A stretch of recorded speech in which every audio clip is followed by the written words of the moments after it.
Preview season continues here on Armchair Analysis, and today it's all about the Iowa Hawkeyes. What are they going to look like in 2025 as they bounce back off of an 8-5 season? They were pretty good in Big Ten play, 6-3. How do they push forward in 2025 and maybe contend at least for maybe an outside shot at the playoff? Or do they kind of come back down to earth? We'll talk about all that and more here on today's episode. Just want to say thank you guys for tuning in. Hopefully y'all are having a good Wednesday. It's July 23rd. I know I've said I would double upload this one yesterday. It just didn't work out that way, and honestly, I don't mind pushing back one more day. It doesn't affect my schedule for other preview and preseason content as we lead up to football, like the playing season, as I call it. So with all that said, thank you all for tuning in. If you're new around here, leave a like, subscribe, comment down below. Trying to hit 150 subscribers by the end of the month. We're only 13 off. We're at 137. I think we can get there. Appreciate y'all so much. And let's go ahead and talk about Iowa in 2025. This is a team, and as we always do, we talk about last year first, kind of give you guys an update. And also, a quick side note, glasses are still broke. Sorry. I'm getting a new frame sent to me. It should be here by Friday. Hopefully, it's a new pair of glasses. Like, they actually have what I need. And then we're moving on.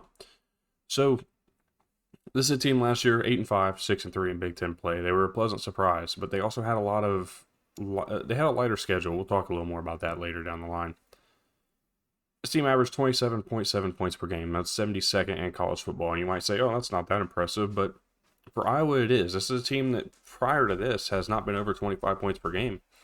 And I don't want to put a specific number on it, but at least in the 2020 decade. This is a team that needed a change. And of course, it started with firing Brian Ferentz. And they bring in Tim Lester, who was formerly head coach at Western Michigan. And he runs a little different style. And it has tended to work for this team. At least it did last year with different circumstances and quarterback question marks that we saw last year with this team. This year, we don't really have the quarterback question marks. Cade McNamara transferred out. He's now at East Tennessee State. Enter Mark Gronowski from South Dakota State. This team is expecting a lot from him, but it's going to take more than just him because this is a team that also lost their star running back last year, Caleb Johnson, to the NFL. And now they got to figure out who's going to replace Caleb Johnson. How are they going to continue this stellar running attack, which we have not seen anybody else prove that they can be that guy yet? And what do they do kind of going forward? This team defensively gave up 17.8 points per game. That's typical Phil Parker defense. 11th in college football. They were 12th in college football on turnover margin per game with plus 0.8 turnover margin per game. 39th recruiting class, 60th portal class. They only brought in 9 commitments, but they brought in some good ones. This is an interesting team because it's a lot similar from last year. At the same time, there's a lot different. And defensively, I don't think there's much to change. It's Phil Parker. We expect kind of what you see is what you get every single year with Phil Parker's defenses.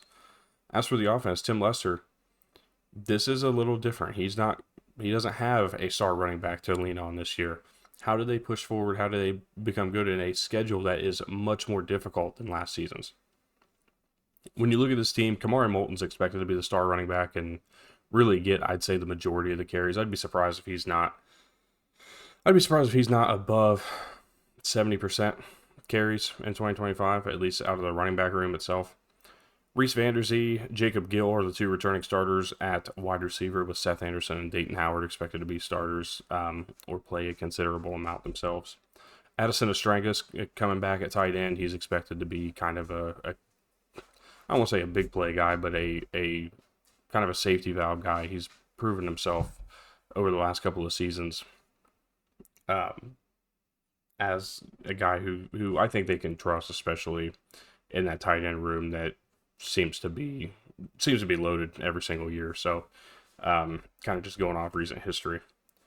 This team's offensive line returns 3 starters, and they're coming back, returning a good portion of this group that was graded top 10 in both run block and pass block grades. According to PFF, they were graded 80.3 in pass block. That was 6th in college football. or sixth in the Power 4, sorry. And they were first in run block grade, 83.4, again, first in Power 4 grades. This team offensively, I think, is going to be a team that relies on the run a lot. Getting Mark Gronowski is going to be interesting because he can bring his own element to the quarterback run game. He's more of a power runner, but can be an interesting aspect to the offense. And then, of course, how do they continue to build in the pass game? I expect Reese Vanderzee and Jacob Gill to be solid, but who else can step up? Because the majority of teams are going to play have guys that can cover two deep wide receivers. It's really when you get down to a third and fourth that it becomes a little more questionable. And I just don't know that this offense has that in their arsenal, at least right now. You look over at the defense, 11 of 11 projected starters return from the 2024 roster. Very rare to say that, but as a matter of fact, we're going to be saying that for 2 days in a row now. Guys that I'm really paying attention to this year, Max Llewellyn and Xavier Nwangpa. Max Llewellyn had 5.5 sacks in 2024. He's I believe second in returning production in that category. But on top of that, they returned both their corners. TJ Hall, Deshaun Lee, they're expecting a lot from these guys. And this is a team or a group defensively that I think is going to have little to no problem. I mean, we talk about it. Ethan Hurkitt's coming back, and he is expected to be kind of the leader of that front seven. He led the team in tackles for loss, and sacks, at least out of the players returning. Oh, and forced fumbles. He had 3 forced fumbles, along with Aaron Graves, who's also returning on that line of scrimmage. Interceptions, multiple players had 1. They're trying to find a way to kind of replace some of the production that went out last year. But again, TJ Hall, Deshaun Lee, Xavier Nwangpa, those are 3 guys that I expect to be really, really solid. They're bringing back 3 or 4 members of their secondary. The only one that's new is Cohen Entringer. So it'll be interesting to watch this team that had 29 turnover opportunities. And again, I say this every show, but there's always new viewers. Turnover opportunities are interceptions and forced fumbles, not fumble recoveries. So turnover opportunities are a little bit different than the ultimate stat of turnovers, because I think that forced fumbles sometimes become a game of luck and how the ball bounces. Interceptions are obviously not. So forced fumbles, interceptions, turnover opportunities. They had 29 of those last year, and they are going to continue to create that. Who's going to step up and be, the pair with Ethan Hurkitt? I think Max Llewellyn is going to be a guy that we're going to expect to have a big step forward this year. 5.5 sacks. I think he'll be closer to 10 at the end of the season if this defense progresses the way we expect. And they should. They have so much returning production.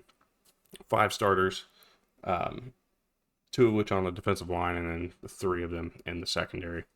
It's going to be a really fun team to watch, I think, from that perspective. But then the issue becomes, again, their schedule. And look, I'm not going to pull any punches. It's brutal. They get their toughest games. They get some tougher games at home: Penn State, Oregon, Indiana. And then they get Iowa State, Rutgers, Wisconsin, USC, Nebraska as road games as well. I'm not saying that those are the toughest games in the world, but they are definitely games that are closer to coin flips, especially when we talk Iowa State, USC, Nebraska. It's going to be tough, I think, to get through this schedule. When we look at this team, it's pretty simple for me. They lost a good amount on both sides of the ball. Kirk Ferentz has been good about player development, so it's hard to see a big fall off. But here's where the fall off is going to happen. They were an 8-win team last year. As a matter of fact, they were 8-win regular season team last year. They lost to Missouri in the bowl game. Let's talk about the schedule from last year real quick, if I may. You lose games that were, I don't want to say certain wins, but certainly close to wins. So you take away Northwestern, UCLA, who you lost to anyways, Maryland, off of the schedule. That's 3 games that could have been wins, or probably should have been wins. When you look at other games that were there, Wisconsin, you demolished. They're back on the schedule. Washington does not remain on the schedule. Ohio State doesn't, but you basically replace them with Penn State or Oregon, whoever you want to pick. It's gonna be tough. Basically replacing Northwestern, UCLA, and Maryland with um, what Rutgers, USC, and Oregon, basically. I mean, if I were to guess, I don't know. It's gonna be interesting. Let's go ahead and pull it up on here before I confuse myself any further. You look at this team; they're projected over under 7.5 again. They got those road trips. Iowa State, Rutgers, a Friday night game is going to be tough. Rutgers won on a Friday night against Washington last year. USC on the road, Nebraska on the road to close the season out. Penn State, Oregon, Minnesota, Indiana come to town. Those are 4 very tough games that you're going to have to play through. And then we don't really know what Michigan State's going to be. I think we have a good sense of Wisconsin, which is probably the only game I'm going to say is. I'm not going to say it's the only game they'll be favored in, but I'm going to say it's the only game that they will be favored by more than 1 score in. And then you have Albany, UMass, Iowa State, of course, is your non-conference. We already talked about Iowa State. So let's go ahead and predict the schedule and kind of see where we land. You get a win over Albany. Really not a question there. Iowa State, this game being on the road is a big difference maker to me. And on top of that, I think that Iowa State offensively is going to be just fine. We talk about guys that they lost, and they did lose quite a bit in the receiver room, but they're going to bring in Chase Sowell, and they're going to kind of build up from there. I think Iowa State's going to be in a good spot. Rocco Becht, of course, returning. Who wins the turnover battle in this game? Going to be a big deal. How does Iowa State defend the Iowa offense, and really who steps up for Iowa is going to be the big determining factor. I'm taking Iowa State to get the win, though. I think it's just too much change for Iowa versus a change for Iowa State. Cyclones will win the Cy-Hawk Trophy. You get a win over UMass, and then you go into conference play with a road trip against Rutgers. Earlier in prediction preview season, I picked Rutgers to win this game. I've changed my tune since, and I'm taking Iowa to win. I think it's going to be a close game, a tough road trip, but they will get the job done. They'll come back home to face Indiana, and this is a game that I think is certainly closer than it's going to sound. I'm taking Indiana to win. I think that they will win this game, but I think the biggest thing in this one is how good is Fernando Mendoza. Everybody's expecting great things, and obviously him being fully healthy and not playing on a torn ACL the same way Curtis Rourke did would be a big difference maker.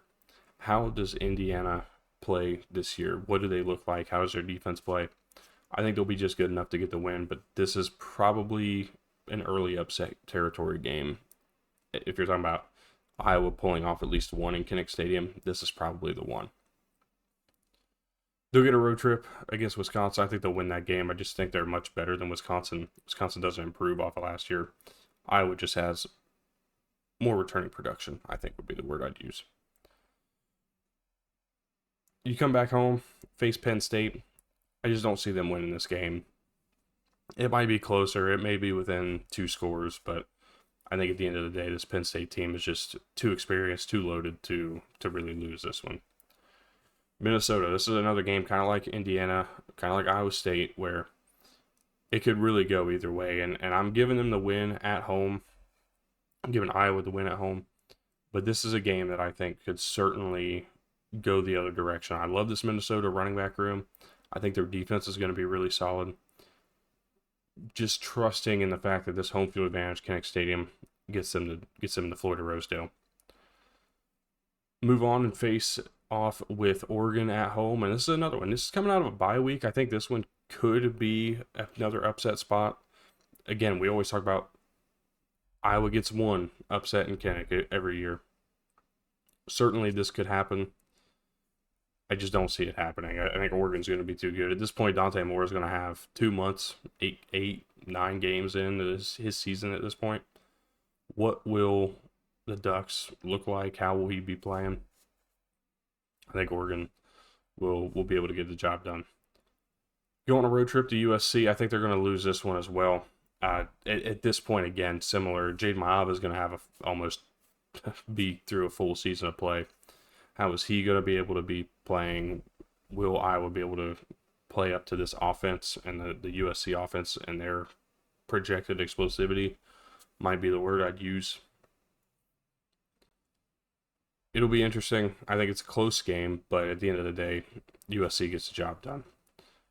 You get a win over Michigan State before going on the road to face Nebraska on Black Friday, where I think that Nebraska will get the job done to close this one out. I think again, we talk about teams that are just that good, this being a road trip at the end of the year. Nebraska won the last time they were in Lincoln. I think Nebraska will get it done again. This is a team that certainly has potential to do that whole, the Matt Rule year 3 thing. Not going to beat a dead horse as everybody else has, but certainly has potential there. I got 6-6, 4-5, and look, with Iowa, I give 6-6 plus 3 maybe.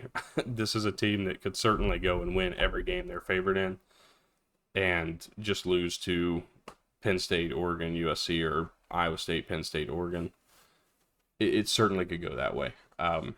Look, I projected this team on, I was scrolling through X probably a few weeks ago now, and I'd seen a post saying, how many wins does Iowa have this year? And I said, well, they could probably win anywhere from 5 to 10 if they really wanted to. And I think that stands true. It really depends. This defense is going to be good. I don't doubt that. They're probably going to allow maybe less than 17 like they did last year.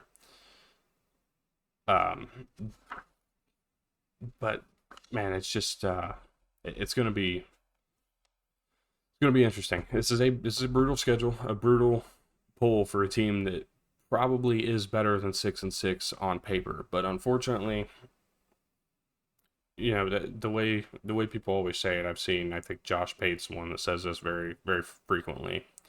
At least when I watched other content. Your record is not always say about you what we think it does, meaning that 6-6 for Iowa, given this team's potential and given this team's strength of schedule, might not match up to Middle Tennessee State's 6-6. Might not match up to West Virginia's 6-6. I'm just throwing random teams out there. I'm not talking about anybody specifically. It may not match up to UMass at 6-6 in the MAC. So, to understand this season, this is a good Iowa team. They just play a lot of good teams. I mean, when you don't get a break from September 19th until the season ends. You don't get a break. There is not a light game outside of maybe Wisconsin, given you come out of a bye week and play that game against a team that's down. Otherwise, you don't get a break from September 19th until November 28th, and even beyond that, whatever bowl game you manage to pick up, which will probably be, given it's 6-6, 4-5, it'll probably be the Quick Lane Bowl, or whatever they call it now, the Detroit Bowl, I don't know. It'll be an interesting one to watch and how Iowa can progress and if they can win more than that. Again, I say 6-6 plus 3. I'm not going to say minus 3. They're not going 3-9. But they can go 6-6 plus 3 and maybe sit back at maybe 8-4. Maybe hit 8-4 again and do that. I don't know. Let me know what you guys think. If you're an Iowa fan, I'm sorry. Look, me and Iowa fans don't always have the greatest time because you guys are certainly higher on your team than I am, and you should be. You're a fan. You deserve to have the hope in your team. I'm not trying to kill it because, again, like I said, these guys always prove me wrong when I say something like this. Like a couple years ago, they predicted 6-6 or 5-7, and I'd have to go back and look at what their record was when I did that because I don't fully remember.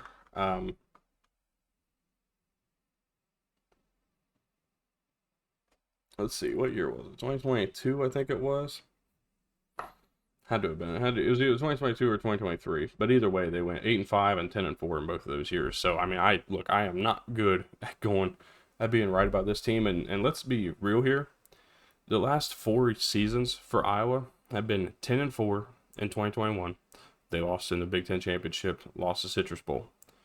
The next year, they went 8-5, winning the Music City Bowl. 2023, they went 10-4, losing the Citrus Bowl. 2024, they went 8-5, losing the Music City Bowl. If anything says here, they're going to go 10-4 and lose the Music City Bowl again, or the Citrus Bowl, I'm sorry. But it's probably not going to be the way it goes, and they probably won't go 10-4 because I don't think that I don't think 10 wins is going to be enough to make the Big Ten title game. But we'll see. This is an Iowa team. It's interesting. A lot of question marks about how their schedule shapes out and how they can work through their schedule. Let me know what you guys think, of course. If you're new around here, leave a like, subscribe, comment down below. We do college football all year round. 365 days a year, there's college football content. It may not be content every single day, but we are talking about college football all the time here. Appreciate y'all. Hope you all have a great rest of your day. Tune in tomorrow. We got Alabama on deck, and yeah, I'm excited. I'm really pumped to talk about this team. I think they have a really interesting year ahead of them if we are talking from Alabama perspective. So thank you all again for tuning in. Appreciate y'all so much, and we'll see you tomorrow with Alabama.